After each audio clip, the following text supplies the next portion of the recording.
es muy necesario continuar con Beckett o Beckett, digamos Beckett. Bueno, ya veremos lo que decimos, porque he encontrado un extracto del libro de Cronin en la traducción de Miguel Martínez Laje, colgada en internet por la propia editorial para una especie de blog cultureta y posmoderno llamado El Boomerang, y entre paréntesis una G. Yo odio estas cosas, o elegimos una cosa u otra. Esto de las barras, los paréntesis, es esto y lo otro. Si el juego no vale la pena, si el juego no es esencial, hay que prescindir de él. A veces puede ser necesaria una barra o un guión, pero esto desde luego no, esto es superficial y superfluo. Bueno, pues para este blog literario en español, El Boomerang, la editorial La Uña Rota, ha cedido las primeras 20 páginas. Así que, estupendo. Me voy a poder hacer un juicio acerca de esta biografía de Beckett. Y selecciono un pasaje. Bueno, voy a seleccionar dos pasajes. De estas 20 páginas, que ahora que me doy cuenta no son las 20 primeras, porque esto pertenece a la página 89.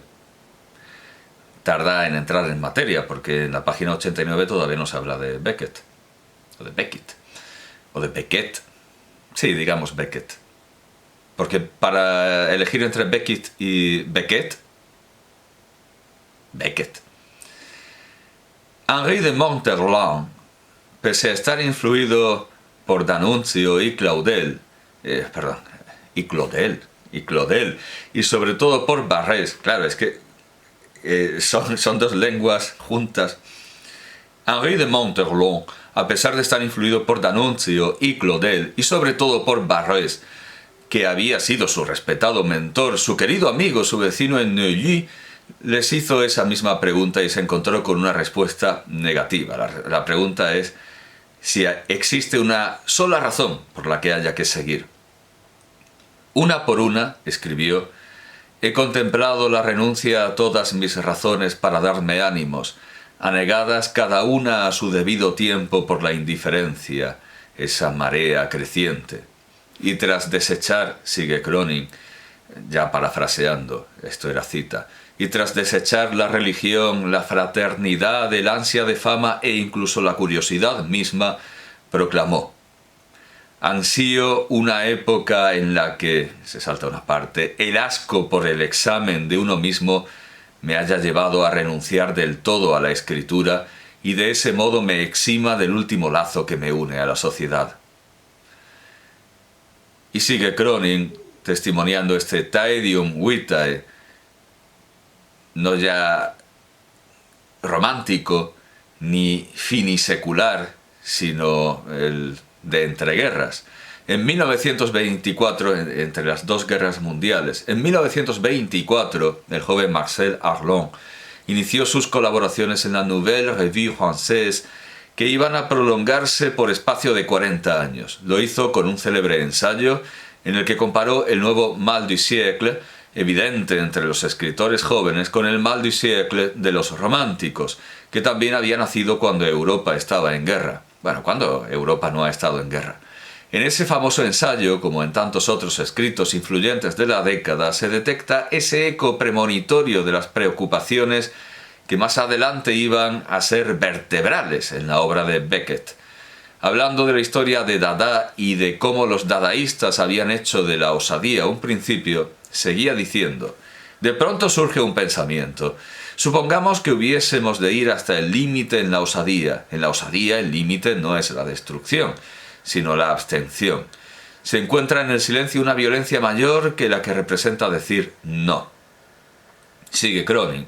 Obviamente no se pretende con esto insinuar que las preocupaciones de Beckett como artista o como hombre le vinieran dictadas por las preocupaciones de más peso en el París literario de los años 20, aunque pese a todo sea notable que gran parte de sus planteamientos y muchos de los asuntos que más le interesaron se reflejan en el planteamiento y en los intereses de los jóvenes escritores de aquella década y que el temperamento de muchos de ellos concuerde estrechamente con el suyo. En cierto modo, Beckett estaba hecho para la Francia del siglo XX. Al encontrarla, encontró su patria. En su ensayo, Arlon también comentó el impulso de autodestrucción, señalando que así como el límite de la osadía se encontraba en el silencio, y esto es citado de Arlon, la verdadera desesperación radica más en su aceptación que en el suicidio. Hasta aquí, Arlon. El suicidio, sigue Cronin, estaba presente en el ambiente reinante en los años 20. El segundo número de la Révolution surréaliste había planteado a sus colaboradores esa pregunta. ¿Es el suicidio una solución? La respuesta en conjunto fue negativa, si bien de cuando en cuando algunos surrealistas definitivamente se quitaban la vida, a menudo de una manera a la que se dio considerable publicidad. Está intentando pasar de página, pero es que el suicidio estaba entonces en el aire no solo para los escritores franceses.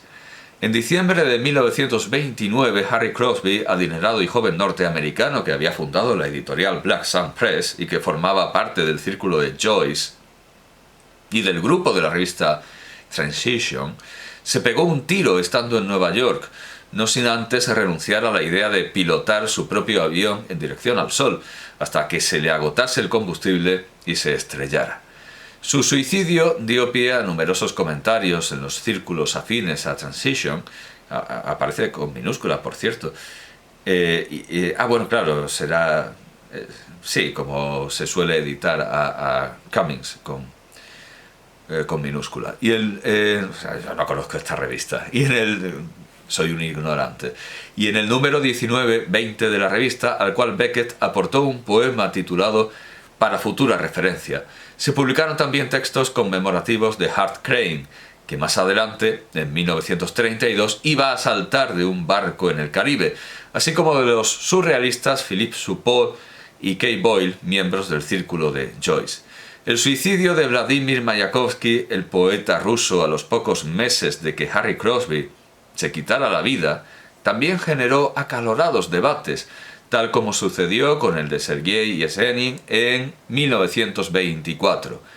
Por lo tocante a los jóvenes del París literario de la época, el suicidio más intrigante fue el de Jacques Rigaud, acaecido al año siguiente de que Beckett llegase a la capital de Francia. Bueno, pues mucho rollo y poco Beckett, mucho arroz para tan poco pollo. Además, no habla de la tentativa de suicidio de Jacques Vacher a base de masturbación, o sea, literalmente quiso matarse a pajas. Esto creía que lo contaba Breton, pero me parece que el que lo cuenta es Arrabal. Arrabal no es del todo una fuente histórica fiable, pero Jacques Vacher tampoco. Y al hablar del Taedium Vitae, ya que nos ponemos a hacer una enciclopedia del Taedium Vitae, no cita la carta a Lord Chandos de Hugo von Hofmannsthal, que tenía a mano, y bueno, es una edición bonita, me gusta enseñar las obras selectas de von Hofmannsthal, entre las cuales por supuesto está la carta de Lord Chandos. Así que digamos que este libro, como yo había intuido, este libro que además es muy caro y muy voluminoso, no me aporta gran cosa, porque cuando habla cuando ya por fin rompe a hablar de Beckett, lo que dice no me sirve. Vamos a poner un ejemplo. El ayudante de conversación o el lector de Beckett. Bueno, dice sus deberes, página 99, sus deberes en el puesto de lecteur de la école tuvieron que ser en todo caso llevaderos, aunque aún no fueron mucho más si se tiene en cuenta la particularidad de que solo había un angliciste entre los estudiantes del último curso, o la promoción, que es como se llamaba. Es decir, él tenía que ser un auxiliar de conversación, pero solo había un alumno que estudiara inglés.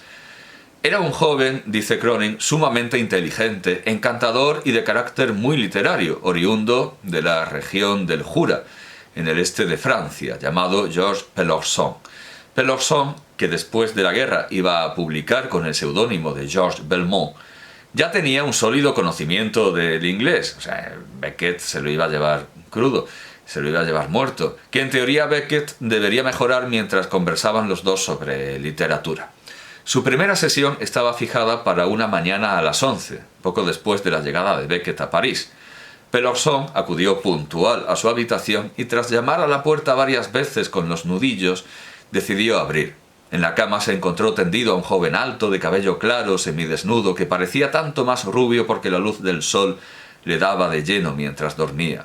Pelorson, impresionado por el espectáculo, optó por no despertarle. Tras algunas vacilaciones dejó una nota diciendo que había acudido a la cita a la hora prevista.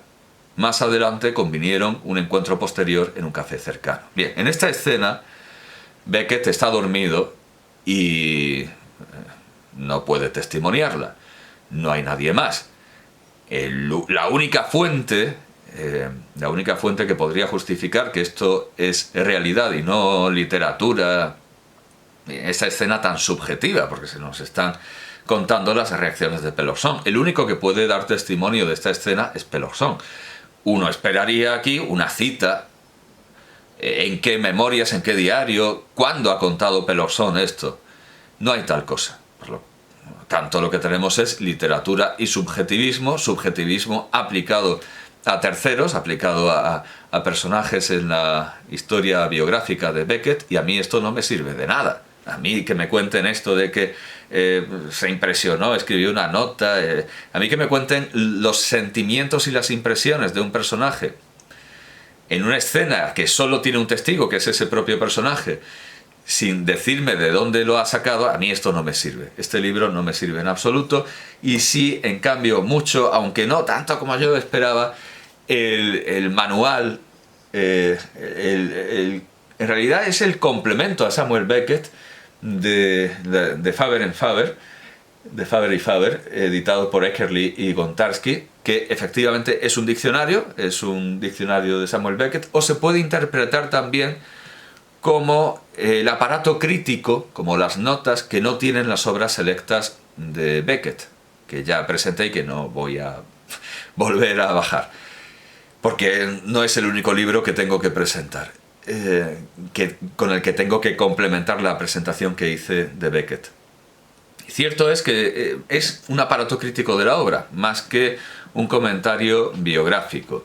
De hecho, he buscado lo que se supone que eran ventajas de la biografía de Cronin, he buscado prostitutas y he buscado cerveza, y no viene cerveza, viene Becker. Aquí vienen los autores que aparecen citados en las obras completas de Beckett. Así que es más un análisis de la obra que de la vida, y la vida solo aparece relacionada con la obra. Se nos cuenta cómo, en qué circunstancias, con qué auxilio fue Beckett componiendo su obra. Así que consideremos esto el aparato crítico de los 4 tomos de las obras escogidas de Beckett. Es una edición bastante hermosa, la he comprado de saldo, en mal estado supuestamente porque tiene una mancha de tinta en el lomo, pero en general, bueno, también es verdad que soy una persona absurda porque la he comprado creo que por 1 euro menos o €1,50 menos de lo que vale la edición en el mercado habitual. Y sí, estoy contento. Me hubiera gustado más, para darle en los morros a Cronin, que hubiera artículos sobre, no tanto sobre escritores que lee y que cita Beckett, sino sobre ciudades, lugares, calles, personajes, prostitutas, lo que sea necesario. Lo de las prostitutas no tengo ni idea, porque la de Cronin se vende, sí, contra la imagen de santo, de asceta, de místico, de Beckett, de hombre retirado. Pues aquí hablamos de bares y de prostíbulos, no sé hasta qué punto se puede hablar realmente de esto, porque como sea tan documentado como esto del lector que se asusta o que se impresiona porque ve ahí una especie de Endimión dormido, pues vamos listos, porque estoy buscando prosperidad, no sale. En esta parte, bueno, pues busquemos cerveza, ya que cerveza, sí, bueno, tras un bien, bien, sí, vamos a ver la relación con el alcohol.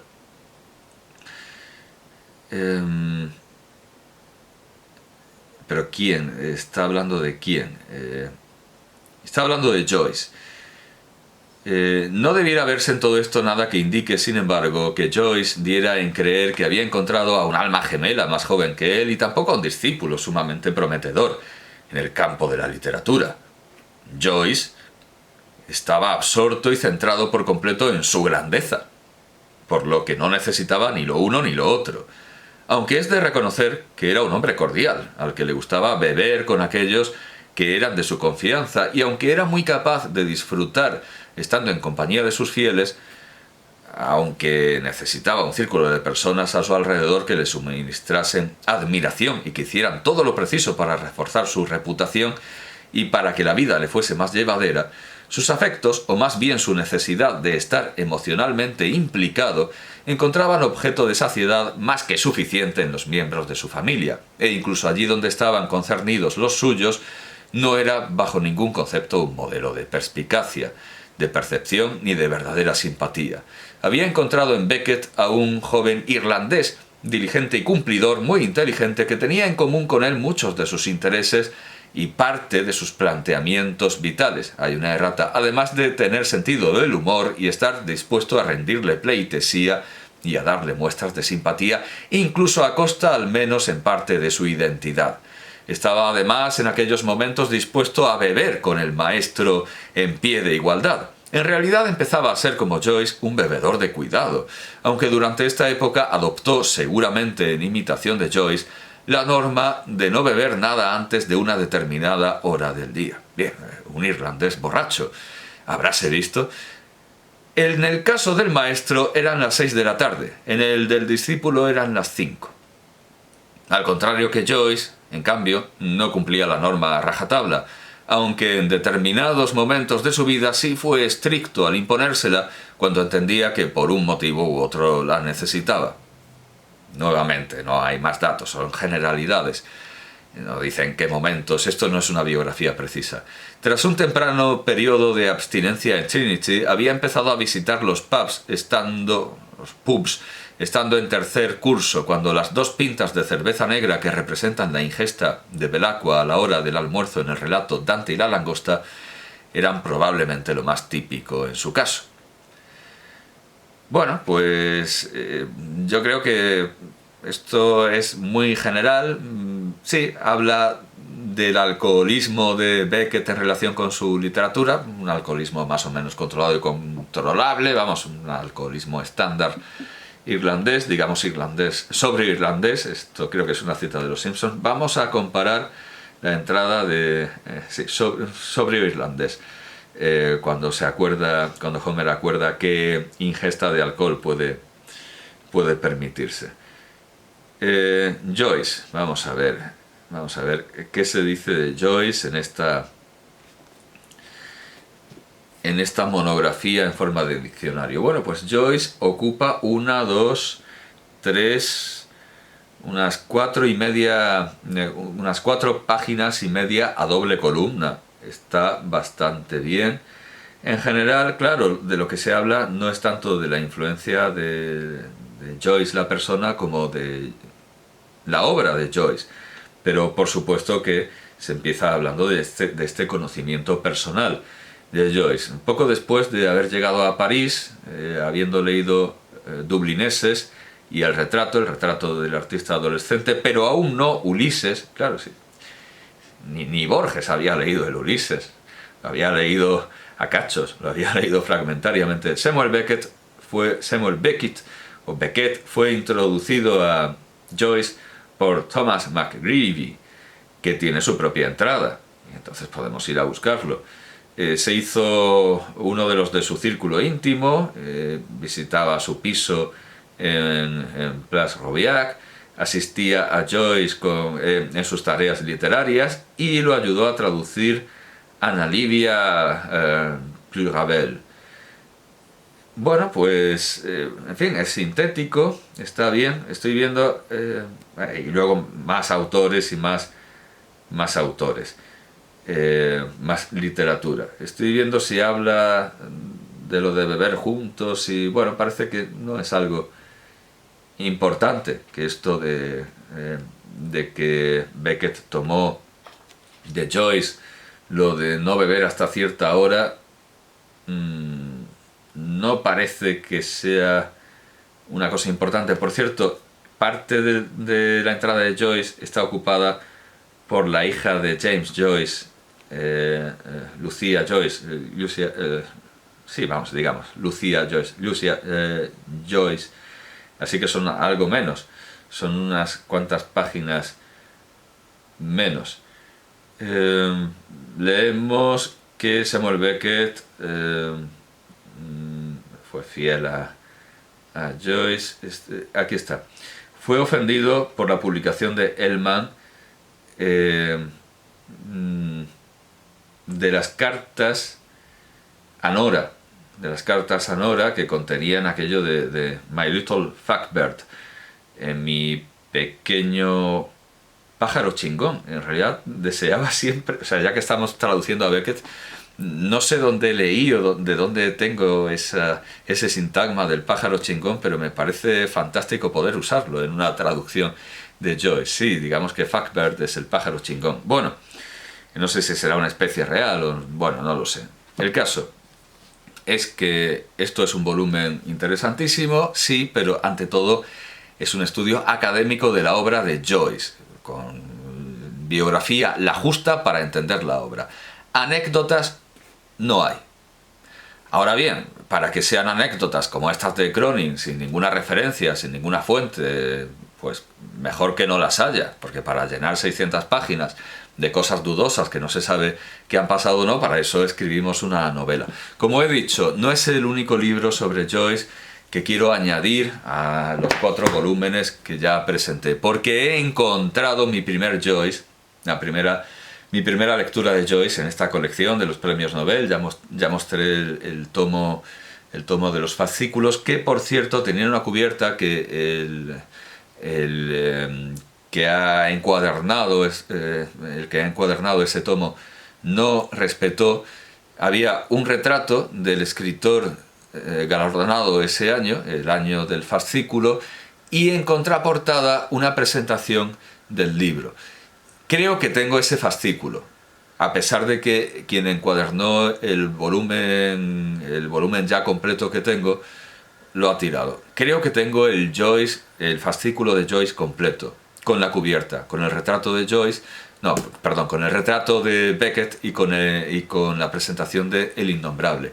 Pero es que El Innombrable, en esta edición, además de tener la firma de Samuel Beckett, y así sabemos cómo firmaba Beckett, además de tener su firma, tiene, y creo que es un caso raro,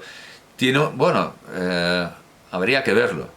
El caso es que tiene una introducción crítica, tiene un ensayo, a mi juicio magnífico, muy ilustrador, y desde luego habla de Heulings, si no recuerdo mal, y bueno, y de Céline, y de... Sí, aquí está. Este es no solo mi primer contacto con Beckett, sino mi primer contacto con Heulings. Con Heulings. Naturalmente que Zook es un falso profeta en pro de un mundo en competencia, pero a pesar de ello, para Murphy no existe nadie más en quien creer. Sin embargo, a pesar de que modifica sus ideas para que encajen con las de Zook, Murphy reconoce también la futilidad de un dios, cualquiera que éste sea, porque, bueno, digamos Murphy, ya, porque Murphy admite en sus adentros que él no es del gran mundo. Y cita, yo soy del mundo pequeño, y se pregunta, a pesar de seguir a Zook, ¿por qué he de cultivar? Y otra cita, las ocasiones que originan el fracaso después de haber ya contemplado una vez los ídolos beatíficos de su caverna. Que esto es una cita de Bacon, los ídolos de... Ahora buscamos Bacon en el diccionario. Y Beckett comenta en palabras de Arnold hay una errata aquí, porque en lugar de Heulinx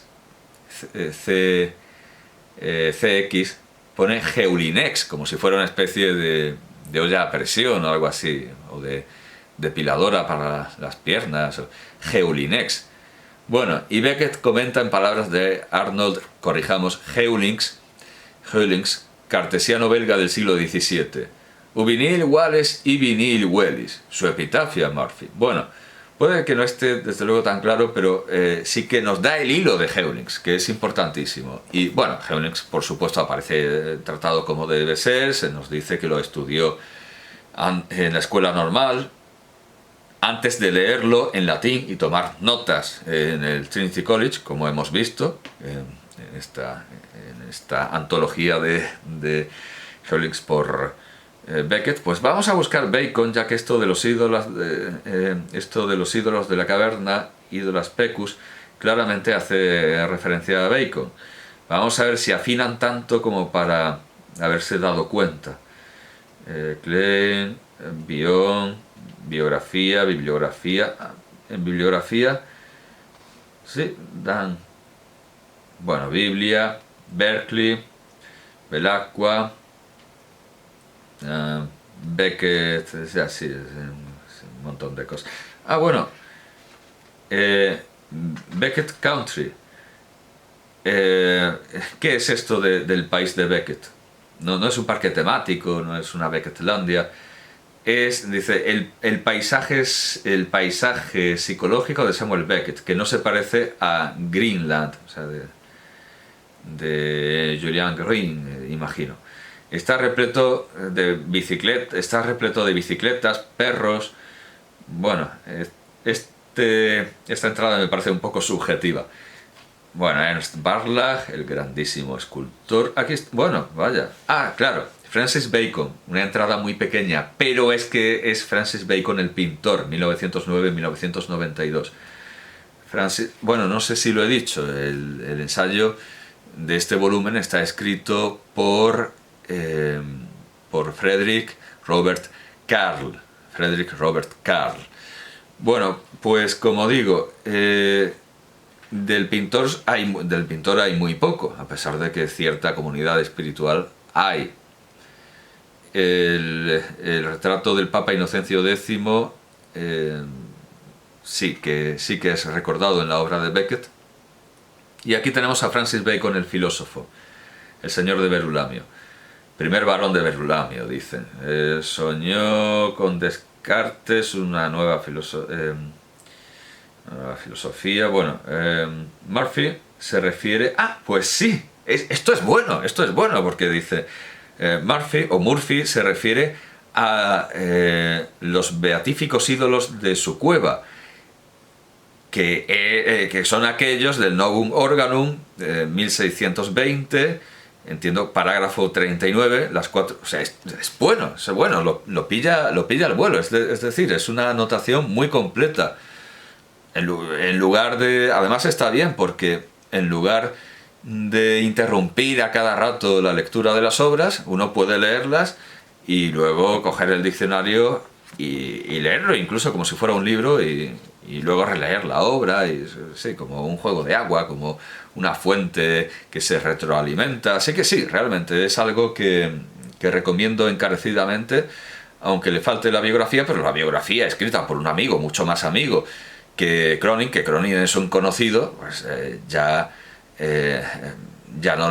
nos la da Beckett, que es un libro donde sí que existe lo académico, y es un libro académico a diferencia del de Cronin, aunque la parte filosófica, como digo, es bastante floja, pero aquí es bastante potente, como estamos viendo.